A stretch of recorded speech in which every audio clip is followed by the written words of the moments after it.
This is Trailers from Hell, and I'm Mick Garris. One of my favorite film genre is film noir, and one of the very best of that genre to me is Mildred Pierce, starring Joan Crawford and directed by Michael Curtiz.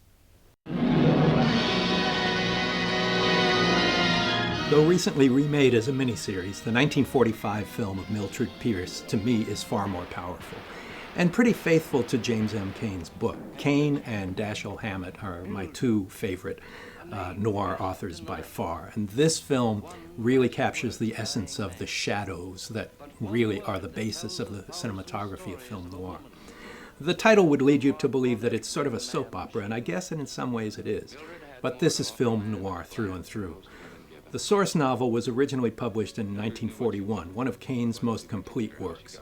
Cain was an incredibly prolific novelist whose books translated to movies included The Postman Always Rings Twice and the Billy Wilder classic Double Indemnity.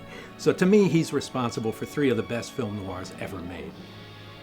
Joan Crawford's career was at a nadir at the time she made the film. She'd been in flop after flop at MGM and had moved to Warner Brothers, where she was under contract for 2 years, turning down a lot of movies there before she finally made Mildred Pierce. Director Michael Curtiz really wasn't interested in Crawford for the part. She had a reputation for being really difficult. He and the studio were leaning toward Ann Sheridan for the role, so Crawford had to do a screen test, which won the director over. It reversed her spate of box office poison and won her an Oscar for Best Actress. One of the most striking elements of this film, and why it will always be a classic of film noir, is the amazing, shadowy, high-contrast photography of Ernest Haller, who later shot Crawford in Dead Ringer and Whatever Happened to Baby Jane. It's one of my favorite photographed movies, really striking in its deep focus masters and evocative movements and use of shadow.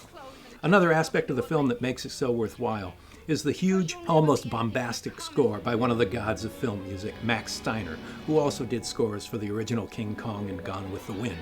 Hungarian Michael Curtiz started directing in his native country in 1912, and after moving to the U.S. in 1926, became king of the journeyman Hollywood directors at Warner Brothers, as comfortable with a film noir like Mildred Pierce as he was with westerns like Dodge City, thrillers like Casablanca, and even Elvis Presley's King Creole.